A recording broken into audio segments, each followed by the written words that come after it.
Hi, my name is Jen Mathews, and I'm an integrative pediatrician at UCSF.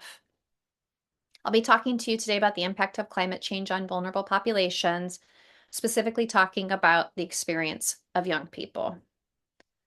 When we think about the impact of climate change on health, it's often broken down into physical, mental, and community health. Today, we will be talking about mental health and community health, as understanding these experiences is integral to understanding the impacts of climate change. Climate change is felt first by the most vulnerable. We know that countries and communities with less developed infrastructure or who experience disproportionate risk to climate-related events have been and will continue to feel the effects more intensely. Potentially vulnerable groups include groups with lower income, communities of color, individuals with disabilities, individuals with chronic medical and mental health conditions, as well as children and young people. The vulnerability of climate change effects can be characterized by both the exposure to risk and also how resource allocation allows certain groups to have differential capacity to respond or cope with climate variability and change.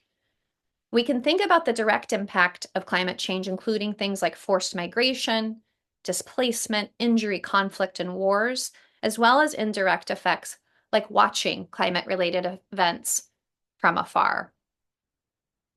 Direct impacts of climate change disproportionately burden children and young people, as they are in a vulnerable window of developing psychologically, physically, socially, and neurologically.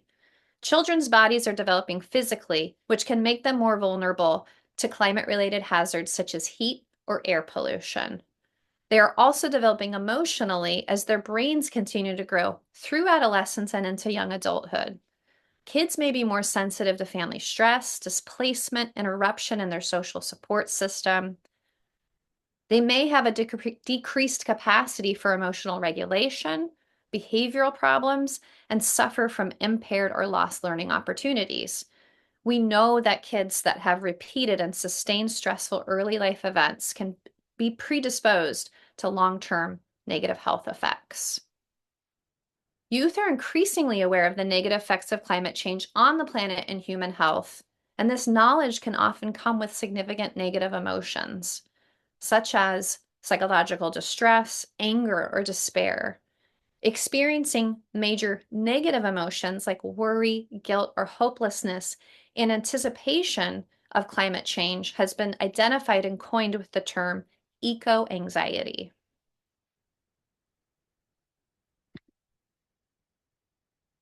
How are young people feeling about climate change? An international survey done in 2021 of 10,000 youth from over 10 different countries showed that the psychological burden of climate change is felt by large proportions of young people around the world. 60% of participants felt very or extremely worried about climate change.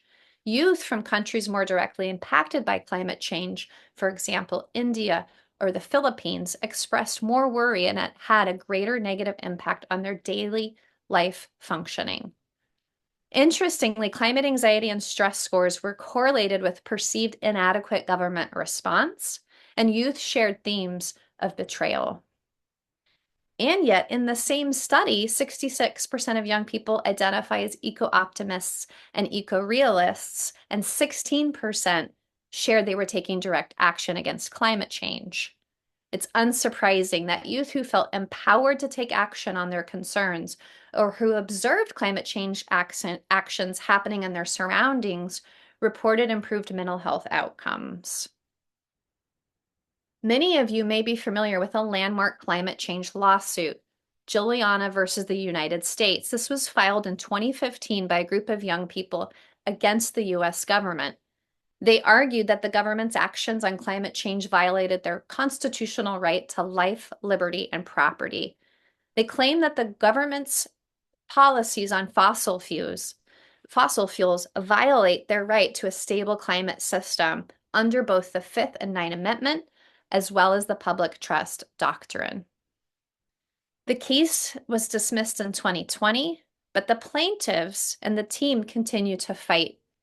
Just as of September 2024, the plaintiffs have again petitioned to the Supreme Court to send the case back to the district court for trial. Their relentless dedication is a reminder of the power of youth to drive change and challenge systems to help protect the future of our planet. Let's hear from youth here in the San Francisco Bay Area and hear about their experiences of climate change, what gives them hope, and how they are taking action.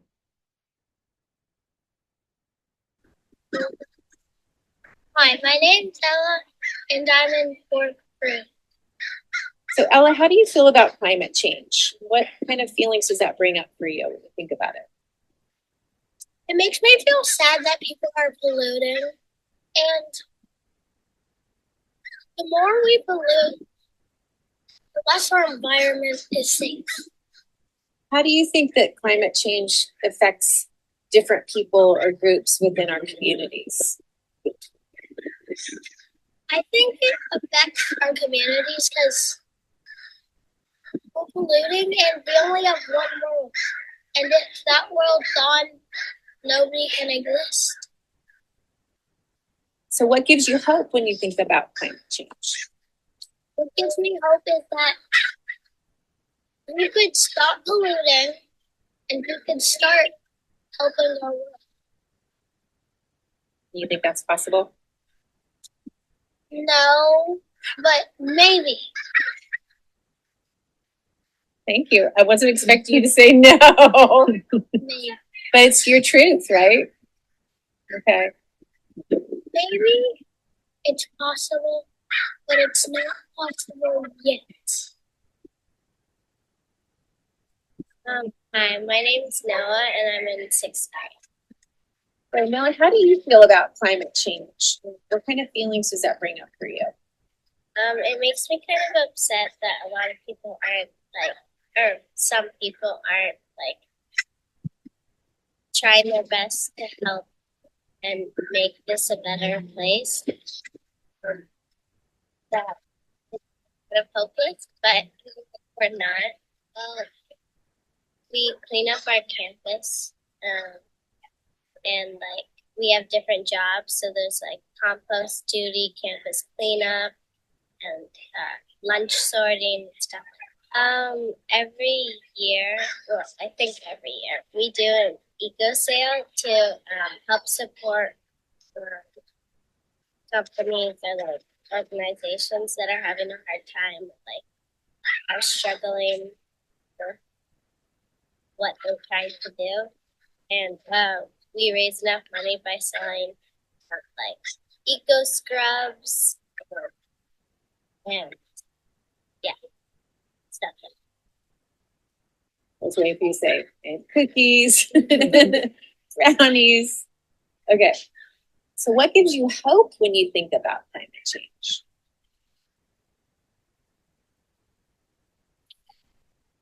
People like us are definitely there. Other schools are probably doing this too, and other places, and that if we all do our part, then maybe we have a chance. Climate change makes me feel hopeless, like the problem is so immense that there's nothing you can do about it. It makes me feel really horrible that the people who came before us have sort of unknowingly ruined our world.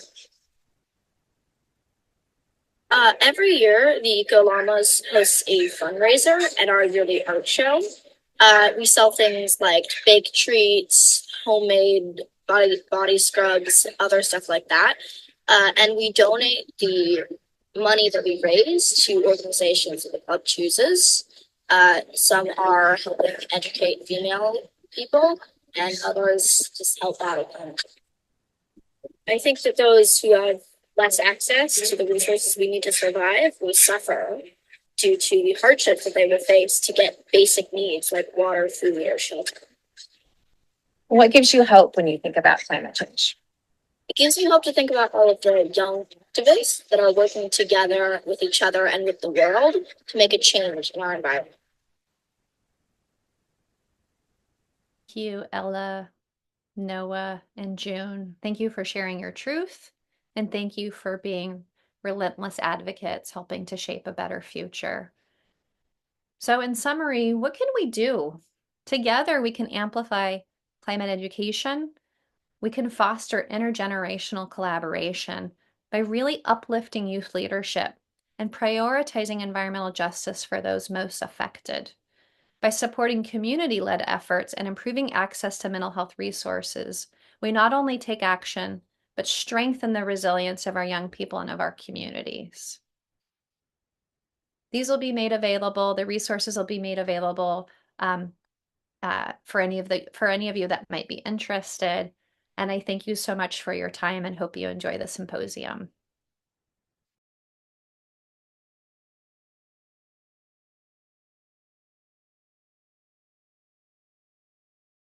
Hello, my name is Elissa Epel. I am at UCSF and an affiliate of the Osher Center here. And we are so excited to be part of the Healthy People, Healthy Planet conference. We want to share with you an intervention we've been doing with young adults who have climate distress. We have been very inspired by the work of Bruce Barrett on mindfulness and environmental behaviors. With my colleagues, Phillippe Goldin of UC Davis and Jyoti Mishra of UC San Diego, we brought an experiential class to 10 campuses through the UC system. This is contemplative pedagogy in that it is about the students' relationship to the material and to different worldviews and ways to build emotional resilience. We are going to present to you today the pilot results on the mental health effects that Phillippe Goldin will share with you. And in the future, we plan to examine effects on brain activity and the nervous system. And we would be delighted to collaborate with any interested colleagues. Thank you so much. Hello, my name is Phillippe Goldin, and I am a professor at University of California, Davis. And I am going to share some of the findings from our first climate resilience course that we did across the University of California. So the problem, in essence, is that there's worsening youth mental health. Our youth feel a lack of belonging and isolation, which actually is a predictor of suicide. Up to 50% of 18 to 24-year-olds report feeling high levels of anxiety and depression. There's a gloom and doom view of the future, which is very insidious for mental health. 54% of our global youth report this feeling that humanity is doomed. So there's worsening climate crisis, which of course is part of a poly crisis, many different problems. So what's the solution? Well, we put together a class that can teach resilience skills for a lifetime with the goals of improving climate anxiety, doomerism, improving mental health, and engaging in collective action.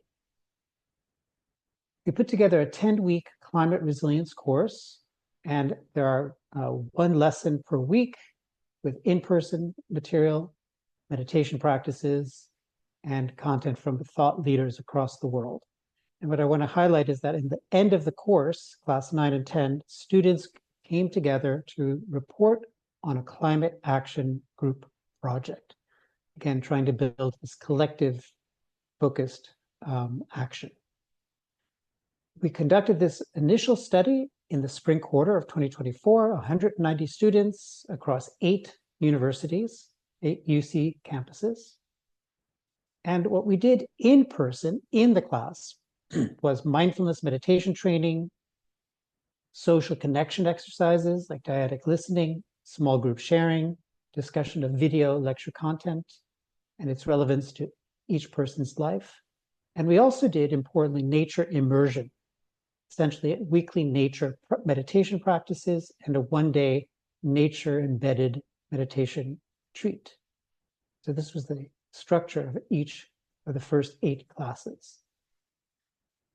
We measured many different things, but the primary outcomes for this initial study were we looked at climate anxiety, 3 indicators of mental health. We looked at climate self-efficacy, both on the individual level and the collective level. So what did we find in this initial study? So for climate anxiety, we actually found a significant reduction in climate anxiety from pre to post 10 weeks of this course. So that's promising. Climate anxiety goes down. But then what else? We also found that there was a collective climate self-efficacy. increase. Specifically, how confident are you that you can work with others collectively to impact a climate change issue? And that belief that increased on the collective level, and then on the individual level, in response to how confident are you that you can cope with strong climate change emotions like grief, sadness, anger. People's belief in their ability to cope or to use emotion regulation skills increased from pre to post 10-week course. Again, promising. How about mental health? Well, importantly, we found that there was a significant and important decrease in the number of depression symptoms, together with a decrease in the number of anxiety symptoms. Not shown here is that we also found reductions in self-reported stress levels, all very important indicators of mental health and mental regulation. We measured many other things, but this I wanted to share with you, which is nature connectedness, again, on a self-report level. And we found that there was a small but significant increase in how much people felt connected to their nature. And that's important, especially in the context of doing nature meditation and nature meditation retreat. We also found increases in hope and decreases in hopelessness with this course. This is a very interesting finding, which is one's willingness to sacrifice my current living standard for the benefit of the future. Specifically, that I engaged in such behaviors during the last month. So this is an altruistic behavioral measure. And we found that that increased from pre to post course. And not just mindset, but actual behaviors for benefiting people in the future. So again, a very promising, important shift. But overall, this first set of findings indicates that the course is effective in reducing and enhancing and reducing important variables for mental health, for self-efficacy, reducing climate anxiety, and engagement. But really, in essence, what we want is to continue to refine this course and to train youth to become the leaders of the next set of generations, to bring empowerment, resilience, and for them to enhance their leadership skills, to go into any part of society, any profession, and have a meaningful impact. Thank you for your attention.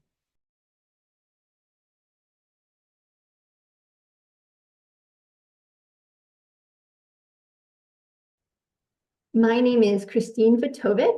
I lead the Planetary Health Program at the University of Vermont, Osher Center. Very happy to be here with you today, particularly because oftentimes when we're thinking about whole health and integrative health, we think about things like lifestyle changes that we can engage with. And I'm here to talk about something that we don't often speak about, which is end-of-life care, and putting end-of-life care into this same context of what are things that we can engage with that will improve the end of our lives and the healthcare that we receive at the end of our life, because we all will experience that at some point. So to start, just a brief history of end-of-life care in the United States. Back in the early 1900s, many people died at home. And with industrialization, people moving away from agricultural areas and into cities, that changed the way that we die. And people started moving into hospitals, early hospitals, and that brought the medicalization of death. So death became a subject of medical care, where it had been something more personal, a more family-oriented and community-oriented aspect of life. Because of the way that death was medicalized, we saw an upsurge in the 1960s of sociological studies looking at the ways that people were feeling isolated at the end of their lives. Many people reported feeling abandoned, particularly people who were dying of cancer and other chronic illnesses. And so a lot of sociological work was done at that time to try to bring light to this problem, again, because at some point everyone will die, and how might we make that experience better for people. The work that was done in the 60s then led to what is considered the modern hospice movement, hospice being one of those options that people have available to them as they near the end of life with a chronic illness. And it was really this response from within the medical community who wanted to provide a better option for people to improve that care that people were receiving at end of life.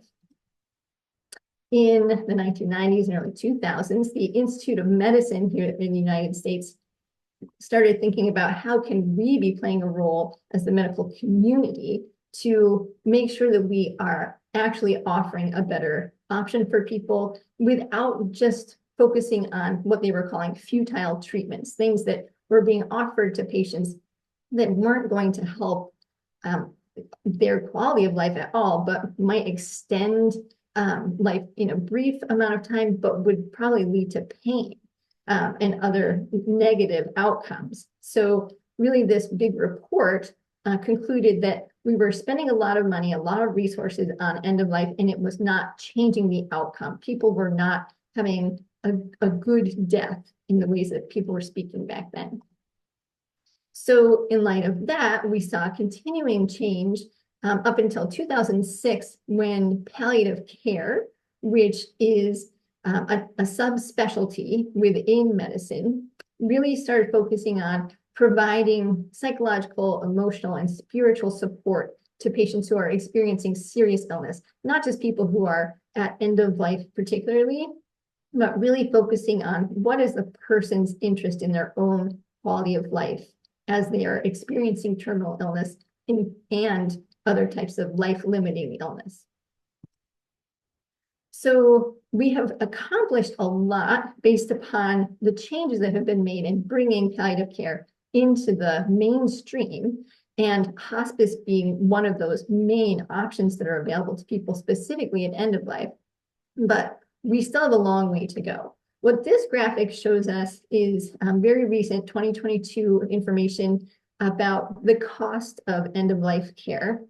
And there have been a lot of concerns continually raised over the past several decades about how much money is spent on care in the final few years and final month of life, particularly because in the case of cancer, we are seeing that many people are receiving chemotherapy treatments that cause ill health, side effects, and are not something that a person would choose if they knew that they were dying. And that care is being provided up until 2 weeks from death. So people are experiencing continually some of these problems and not having the quality of life that they are interested in. And one of these wonderful quotes that we can get from physicians themselves are that the problem isn't so much about the money that's being spent, but it's that the money represents a poor quality of care. We need to be focusing on the patient's needs instead of our fear as physicians, as a community, as our culture. We need to be moving away from this idea that death is something that is a negative aspect of life. Death is inevitable. It's something that we need to be thinking about more fully as an experience that people will have in the healthcare system. So one piece of information I want to share with you that relates to the experience that people have in end-of-life care that also connects to planetary health is just the idea of how many resources are being used in these different settings. Again, hospice being more focused on quality of life at end of life, palliative care, again, focusing on patients' preferences for quality of life when they have a life-limiting illness. And then conventional care, really the focus here, which we want the focus of conventional care to be on cure, making sure that we are overcoming illness when necessary. What I want to show you is from a study that I conducted over 2 years in 3 different settings: conventional inpatient unit, palliative care inpatient unit, and a hospice acute care inpatient unit for cancer patients. All 3 of these were for cancer patients. We see that there is an intensity of materials being used, waste being generated, pharmaceuticals being used, between these three different settings. And the numbers here really represent just a difference in ratio. So for every 1 medical supply used in hospice, 10 were used in palliative care, 34 in the conventional unit. The amount of waste was on a 2-to-1 ratio, hospice again being lowest, and pharmaceutical use also differed across these three settings. The thing that's interesting here is that when we talk to the conventional physicians in particular, they say, well, this makes sense because conventional care, it just means more of all these things. There's more imaging, there's more blood tests. We're trying to find out what's happening in the body. We're trying to understand what can we tweak, what are the pharmaceuticals that we can put into the body to help overcome these problems that are being experienced. And because of that, there's just more intervention, there's just more stuff that we're using. But that does lead us to this question of where is the person-centered aspect of the care that's being provided? Where does that whole person come into care, and how can we bring it in more fully? Because again, with that planetary health question, when we have any material that's being used at the point of care with the patient that came from somewhere in the environment, and eventually when it becomes waste, it goes somewhere and it has impacts on the environment itself, but also occupational exposures for people working in those environments and public health, considering the downstream effects of air pollution and landfill waste that comes from where we put that waste eventually. What I would like for us to think about here is a quote that was brought by Atul Gawande, who many of you may be familiar with his book, Being Mortal. And what he's really trying to help us understand is that death is not failure, as it has been in this medicalized version of healthcare for dying people. Death is a normal part of life. It might be the enemy of that conventional approach, but it's also part of a natural order of where humans fit into this bigger system on our planet. So I'd invite us to rethink, how can a whole person approach to the ways that we consider end-of-life care help us improve the experience for people who are experiencing dying themselves. We know that people who have open conversations with their physicians have better outcomes. Their quality of life is improved because they have more of a choice in what it is that they want to experience, whether they would like to have a little more pain, but that allows them to be lucid and clear to have conversation with their loved ones, or whether they would prefer to not have pain, but be unconscious. People can choose those things for themselves. It also has better impacts and outcomes for the loved ones of the person who is dying when they are very fully aware of what's happening and having those open conversations with the healthcare provider. We also know that the healthcare providers themselves have better outcomes, less burnout, and more supportive care for themselves when they can speak openly with their patients and the families. And in turn, when we have those open conversations and allow people to choose for themselves what they would like their care to look like, we see that people tend to transition away from the conventional model of cure earlier and benefit more from the different aspects that hospice care provides to them, which means less intense use of medical supplies, less waste, and better outcomes for the planet. And with that, I invite you to think about what that would look like for you and your community, and I welcome any questions.